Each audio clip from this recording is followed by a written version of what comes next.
Olá, pessoal! A gente vai ver um pouquinho nessa revisão de hoje, né, sobre os principais aspectos voltados, né, para essa temática, que é a epidemiologia. Como a gente já vem discutindo, né, a gente sabe da importância, né, para vocês como futuros profissionais, entender epidemiologia, entender como que funciona a epidemiologia, né, e como utilizar os instrumentos epidemiológicos a fim da promoção à saúde, né? Porque a gente sabe que a epidemiologia ela tem como foco central, né, propor medidas preventivas, né, medidas de modo a tentar controlar ou até mesmo erradicar as doenças, né? Então a gente vai ver um pouquinho os principais aspectos, né, dessa grande temática que é a epidemiologia. Muito a gente se ouve falar, né, da epidemiologia, principalmente quando uma nova doença surge, né? Faz-se uso da epidemiologia para proporcionar informações, né, tanto aos profissionais de saúde quanto à população, mas o que que de fato é epidemiologia? Então, quando a gente fragmenta a palavra epidemiologia, nós temos aí epi, que significa sobre, demo, que vem de população, e logos, que é o quê? Um tratado, uma ciência. Então, a epidemiologia, pessoal, nada mais é do que uma ciência, né, que vem para estudar todo aquele processo saúde e doença, né, principalmente em quem? Nas coletividades. Lembra que eu sempre falo para vocês, né, dentro de epidemiologia, a gente nunca estuda o indivíduo de forma isolada. A gente sempre pega esse conceito de população nas coletividades, né? Ou seja, é uma ciência que vai estudar, né, esse processo de saúde e doença nas populações de modo coletivo, né? E aí eles vão fazer uma análise, né, de como que é feita a distribuição daqueles fatores determinantes. Lembram que eu falei para vocês dos fatores determinantes? Tempo, lugar, pessoa, né? Então, faça uma análise de como que é essa distribuição, de como esses fatores determinantes, né, influenciam na questão das enfermidades, na questão das doenças, né? E aí ela estuda não somente as doenças em si, né, mas todos os danos, né, que pode causar à nossa saúde, né, todos aqueles agravos que podem afetar a saúde de modo coletivo. Então, esse é um conceito, né, é um conceito bem amplo do que vem a ser a epidemiologia. Novamente, a epidemiologia ela é essa ciência que vai estudar, né, o processo saúde e doença nas coletividades, nas populações. E aí a epidemiologia vem para analisar, né, como que é distribuído esses fatores determinantes, né, das doenças, não só as doenças em si, né, mas todos aqueles danos que podem vir a acometer a saúde de uma população. E é de suma importância, né, que dentro, né, dos estudos de epidemiologia, que vocês alunos saibam, né, diferenciar uma incidência de uma prevalência, porque são pontos, são conceitos muito importantes que trazem informações, principalmente informações, né, de morbidade daquela doença. Então a gente precisa entender, a gente precisa saber diferenciar. E aí, como eu falei para vocês, né, a incidência é justamente o número de casos novos, né, de uma determinada doença num determinado período. Então, sempre que falar, né, vocês estiverem atuando, estudando ou ouvir dizer casos novos, saibam que aquilo ali está fazendo referência à incidência daquela doença. Já a prevalência, né? A prevalência de uma doença, nós vamos fazer uma somatória, né? Dos casos já existentes, mais o número de casos novos sempre num determinado período. Então, prevalência, a gente vai levar em consideração tanto os casos antigos, né? Quanto os casos novos. Então, sempre estejam cientes, né, de que incidência é os casos novos e prevalência é os casos novos mais os casos antigos, né? Lembram do exemplo que eu dei para vocês? Se eu chego perguntando qual a incidência da Covid em Monte Azul em 2024, né, eu estou querendo saber quantos casos de Covid foram diagnosticados na cidade de Monte Azul no ano de 2024. Agora, se eu pergunto qual é a prevalência da Covid desde o momento, né, que surgiu o primeiro caso em Monte Azul, que foi lá, né, no início de 2020, eu estou querendo saber quantos casos foram diagnosticados daquele momento até os dias atuais, ou seja, os casos de 2020, 2021, 2022, 23 e 24, ou seja, vou somar os casos já existentes mais os casos novos.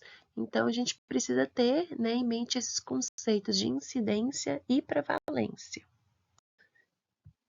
Um instrumento muito utilizado dentro da epidemiologia, né, são os famosos indicadores de saúde.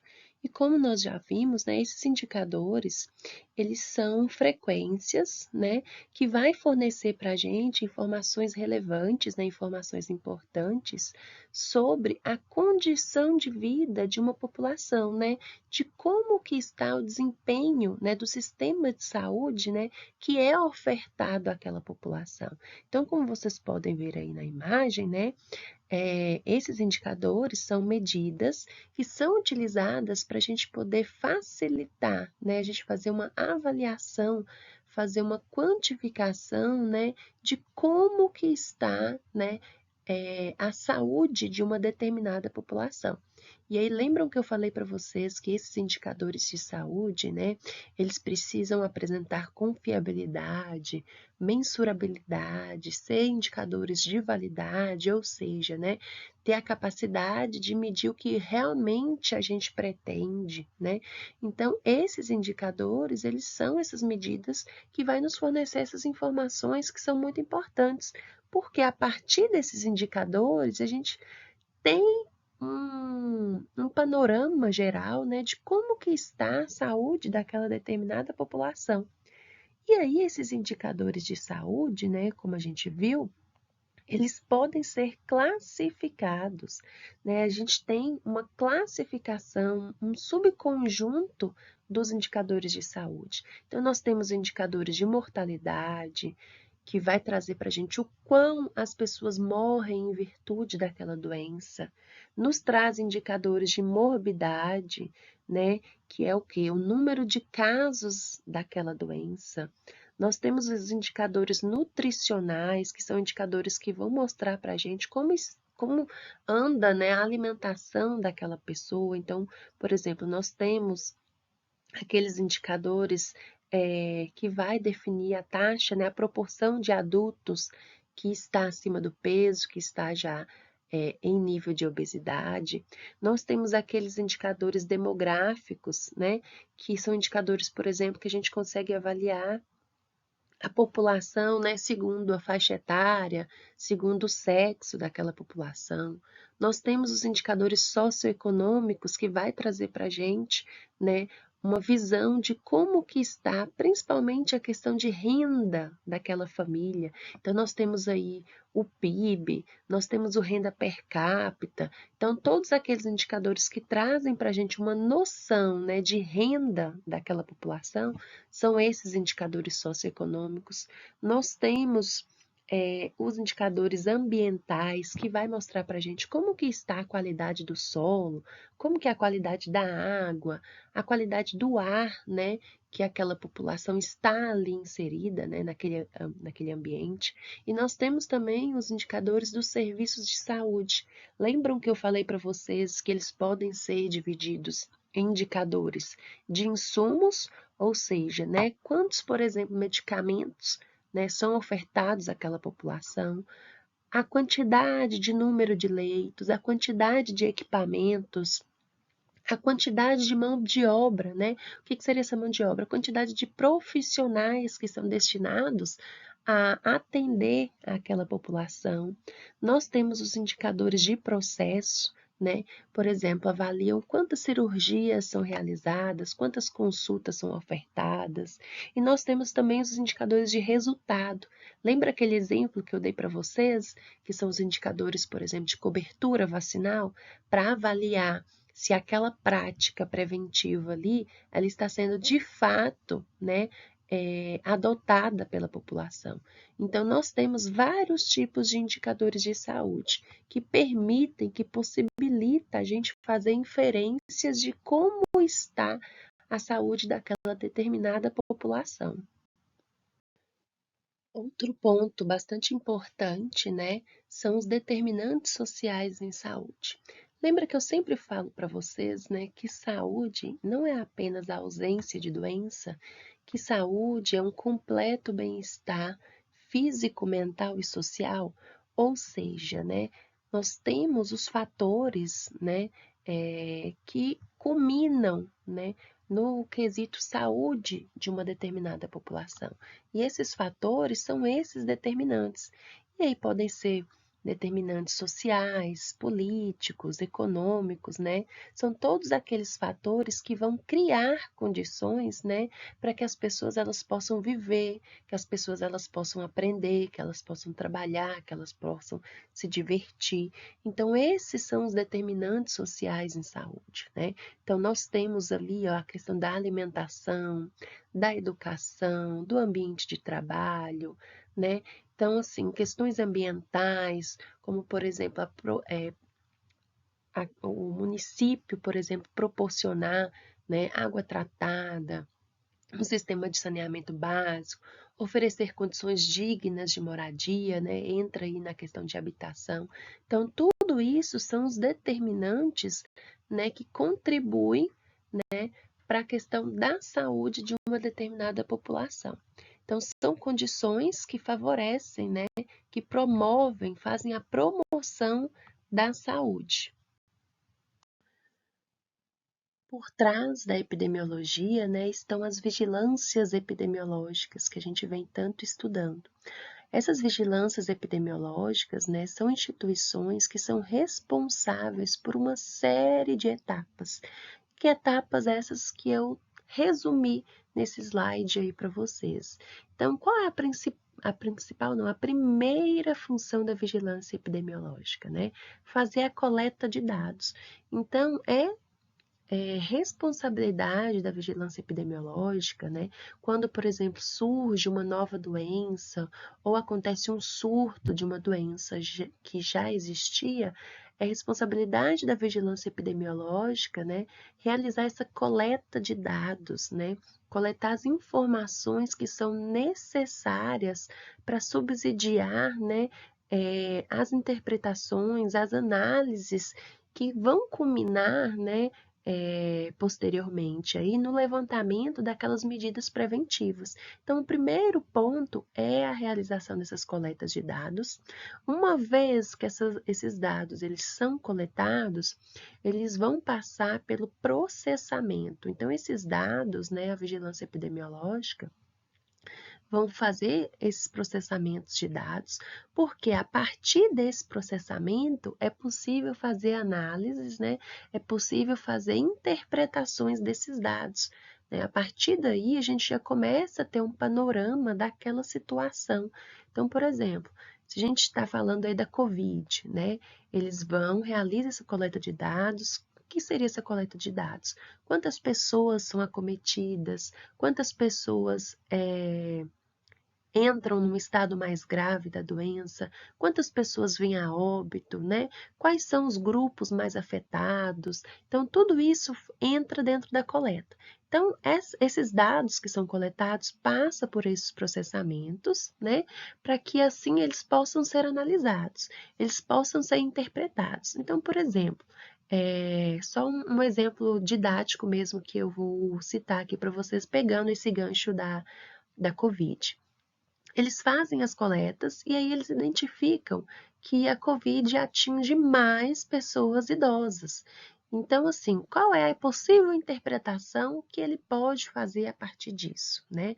O que poderia está relacionado ao fato de que Covid afeta mais idosos. Lembrando, pessoal, que é só um exemplo, só para vocês entenderem como que acontece essa etapa de análise e de interpretação. Então, depois que eles realizam essa interpretação, eles começam a pensar, né, em quais medidas, né, podem ser utilizadas para tentar mudar, para tentar reverter aquele cenário. Então, nessa etapa aqui, a vigilância epidemiológica começa a recomendar aos profissionais de saúde, né, medidas tanto a nível de prevenção quanto a nível de controle. E em situações até mesmo medidas de erradicar aquela doença.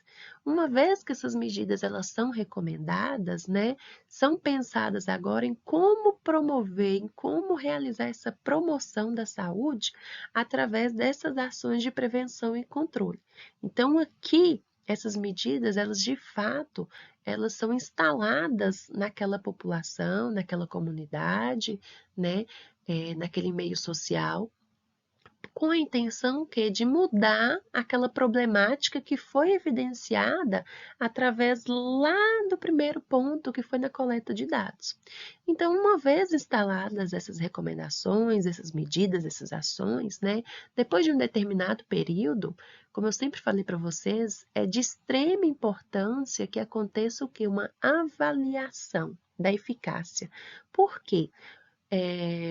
Instalar essas medidas nem sempre é garantia de sucesso, né? Que essas medidas elas vão de fato ser eficazes para combater, para prevenir aquela doença. Então, chega um determinado ponto que essas medidas elas precisam passar por um processo de avaliação para verificar, para investigar, né, se essas medidas elas de fato estão cumprindo com o objetivo primordial delas.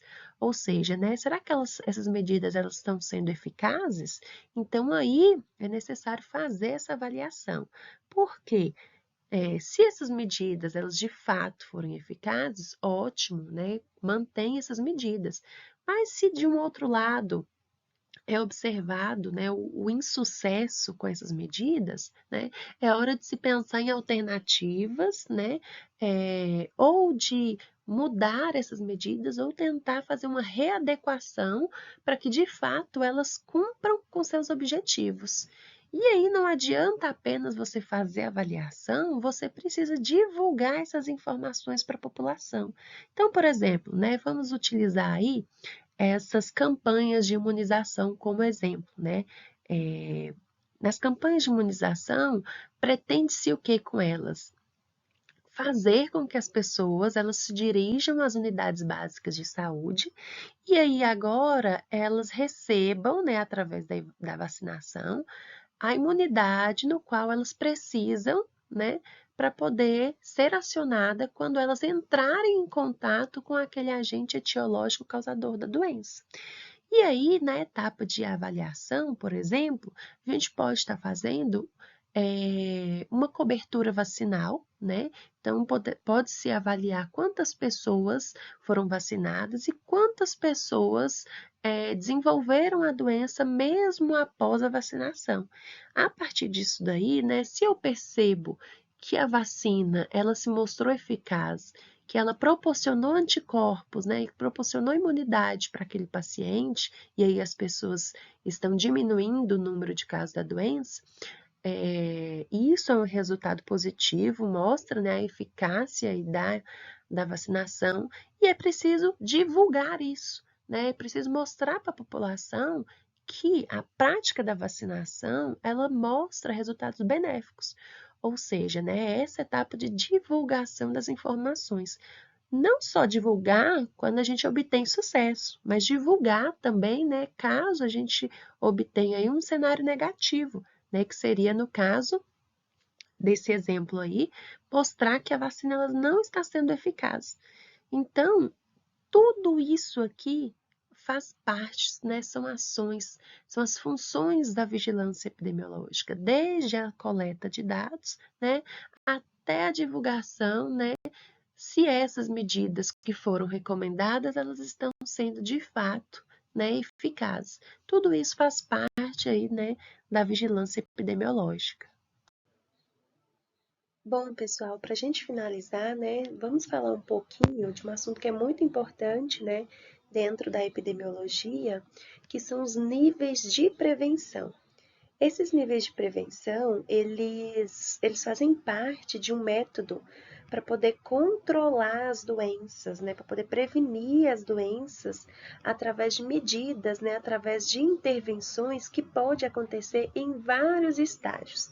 De um modo mais geral, né, mais resumido, esses níveis são medidas que vai servir para a gente poder evitar, né, a incidência das doenças, né? São medidas para a gente detectar de forma precoce, né? A gente conseguir detectar de forma mais rápida e aí evitar, né, possíveis complicações de alguma doença, né, que o paciente pode vir a desenvolver. E aí nós temos 4 tipos, né, 4 níveis de prevenção. Nós temos a prevenção primária, a prevenção secundária, a prevenção terciária e a prevenção quaternária. E nós vamos ver um pouquinho de cada uma delas. O primeiro nível de prevenção, nesse nível, envolve as ações, né, envolve estratégias para poder evitar o surgimento da doença. Aqui, nesse nível, as ações, elas são focadas para impedir que a doença aconteça, né? Para impedir a ocorrência, né, dessa doença, impedir que ela se desenvolva aí no paciente.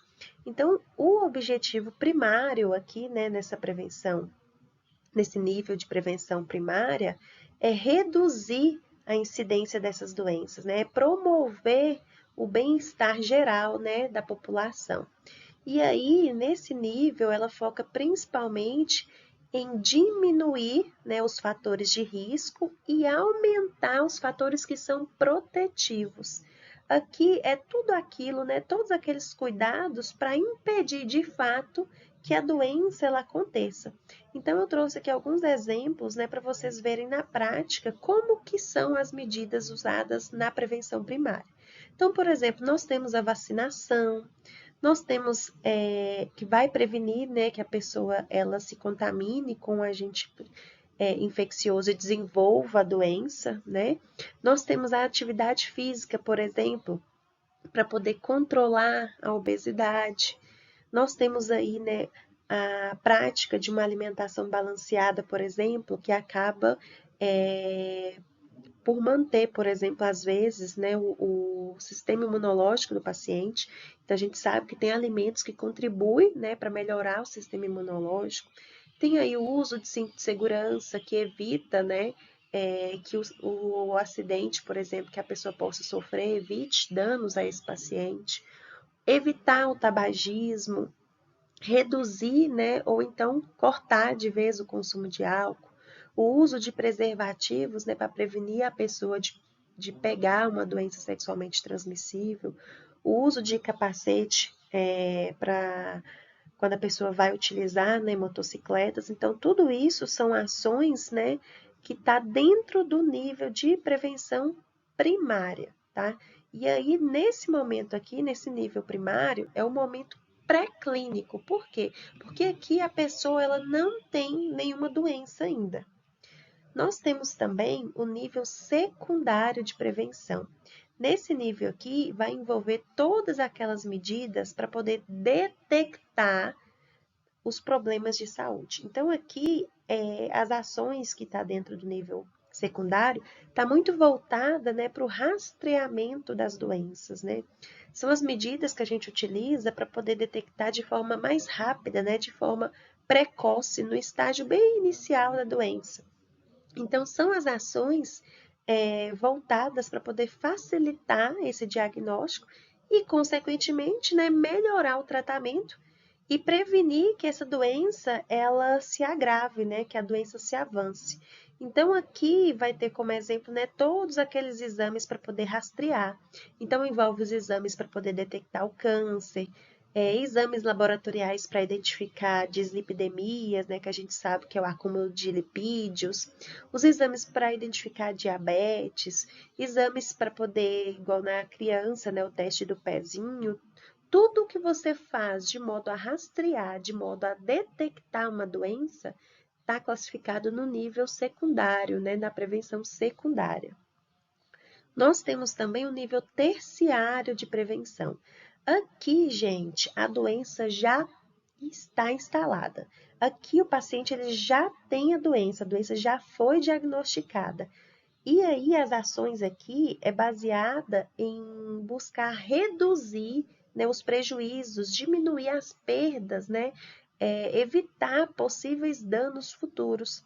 Então, por exemplo, foi identificado, né, que aquele paciente ele tem uma determinada patologia, agora vai ser preciso focar, né, pensar numa estratégia terapêutica que vai direcionar, né, os cuidados que ele tem que adotar, que ele tem que tomar, para que seu organismo ele não seja ainda mais comprometido.